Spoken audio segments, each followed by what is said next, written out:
नमस्कार।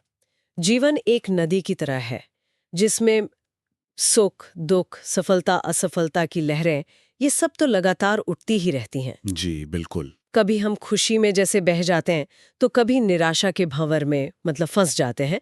लेकिन श्रीमद् भगवत गीता हमें एक अद्भुत दृष्टि देती है, समत्वम योग उच्यते। हाँ, समत्वम योग उच्यते। यानी हर परिस्थिति में समान भाव रखना, वो जो संतुलन है, संतुलन बनाए रखना ही योग है।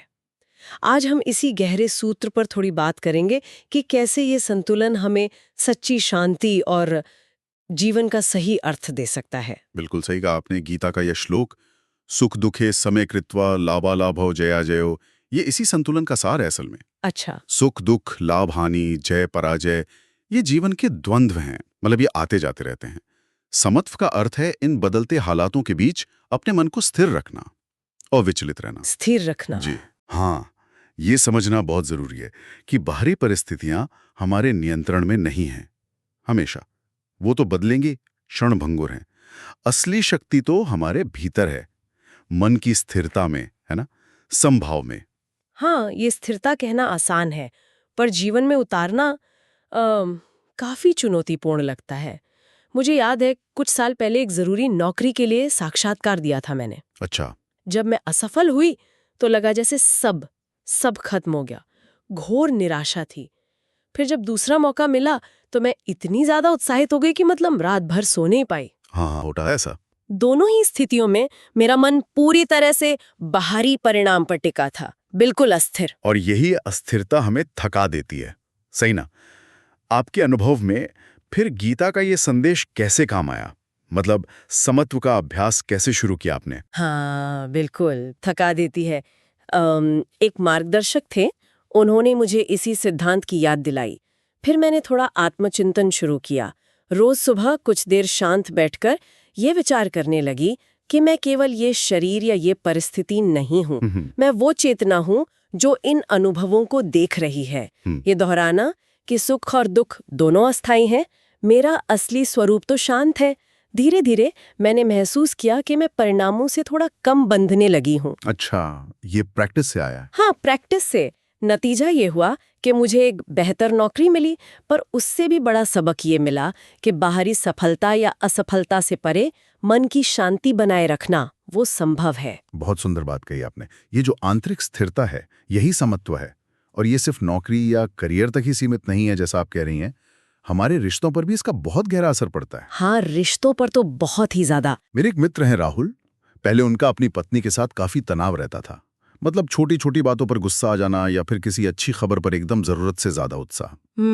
जब उन्होंने गीता के इस विचार को समझा और धैर्य रखने का अभ्यास किया, मतलब प्रतिक्रिया देने से पहले एक पल रुकना, प्रेम और सम्मान बनाए रखना, चाहे परिस्थिति कैसी भी हो, तो उनके रिश्ते में धीरे धीरे एक ठहराव सा आया, एक सामंजस्य आने लगा। अच्छा।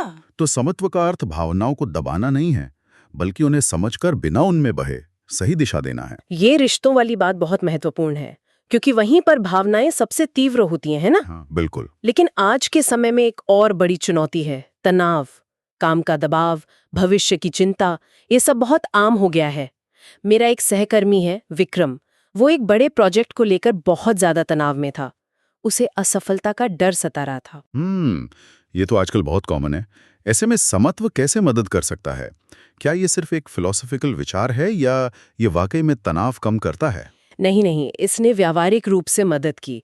मैंने विक्रम से यही साझा किया कि देखो, गीता कहती है कर्म पर ध्यान दो, फल की चिंता प्रभु पर छोड़ दो। कर्मण्यधिकारस्ते। हाँ बिल्कुल।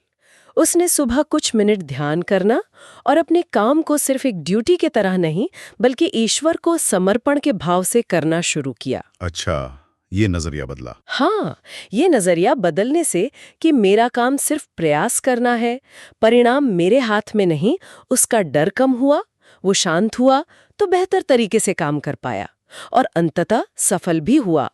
तो हाँ, ये सिर्फ दर्शन नहीं है, ये तनाव प्रबंधन का एक बहुत शक्तिशाली तरीका है। बिल्कुल सही। कर्म को समर्पण भाव से करना और सफलता असफलता दोनों को एक तरह से प्रसाद रूप में स्वीकार करना, यही समत्व का व्यावहारिक रूप है। हाँ। और इसी तरह जब हम सफलता में अहंकार नहीं करते, और असफलता में हिम्मत नहीं हारते। जैसे वो शिक्षक जिनका शायद आपने जिक्र किया था पहले। हाँ।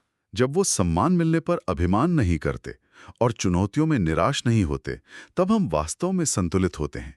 ये संतुलन ही हमें जीवन के गहरे उद्देश्य से भी जोड़ता है। ये उद्देश्य वाली बात भी जरूरी है। हाँ, कई बार जब लोग दिशाहीन महसूस करते हैं, जैसे वो बेरोजगार युवा का उदाहरण है, तो इसका कारण भी कहीं ना कहीं बाहरी परिस्थितियों से जरूरत से ज्यादा जुड़ाव होता है। समत्व का अभ्यास हमें भीतर देखने, अपनी असली कीमत पहचानने और सेवा जैसे कामों में सार्थकता खोजने में मदद करता है। तो इसे अपने रोजमर्रा के जीवन में कैसे लाएं? कोई सरल तरीका है? शुरुआत कैसे करें? हाँ, शुरुआत बहुत सरल हो सकती है। देखिए, रोज सुबह बस 10 मिनट शांति से बैठें, आंखें बंद करके अपनी श्वास पर ध्यान दें और मन में बस ये दोहराएं, समत्वम योग उच्यते। बस इतना? हाँ, और साथ में ये विचार करें कि जीवन की लहरें, मतलब सुख दुख, ये तो आती जाती रहेंगी, लेकिन मैं इनके बीच शांत रह सकती हूँ या रह सकता हूँ।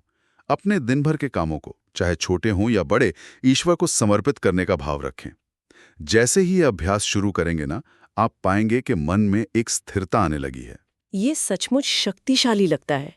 एक छोटा सा मानसिक बदलाव, लेकिन उसका प्रभाव शायद बहुत गहरा हो सकता है। निश्चित रूप से। संक्षेप में कहूं तो समत्वम योग उच्यते जीवन जीने की एक कला है, एक तरीका है। ये हमें सिखाता है कि कैसे बाहरी उथल-पुथल के बीच अपनी आंतरिक शांति बनाए रखें। ये तनाव को समझ में बदल सकता है, रिश्तों को गहरे प्रेम में, और हर अनुभव को, चाहे वो अच्छा हो या बुरा, सीखने के अवसर में बदल सकता है। वाह!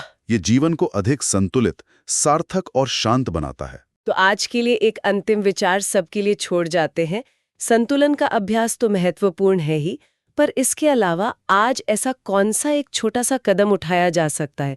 शायद किसी की मदद करना या किसी छोटी सी बात के लिए कृतज्ञ होना, जो हमारे मन में थोड़ी और शांति ला सके। इस पर जरूर सोचिएगा। बिल्कुल। और अगर आपको ये चर्चा उपयोगी लगी हो, इससे कुछ मदद मिली हो, तो कृपया इस वीडियो को लाइक करें और हमारे चैनल को सब्सक्राइब करें, ताकि हम ऐसी और भी सार्थक बातें आप तक पहुंचा सकें। धन्यवाद।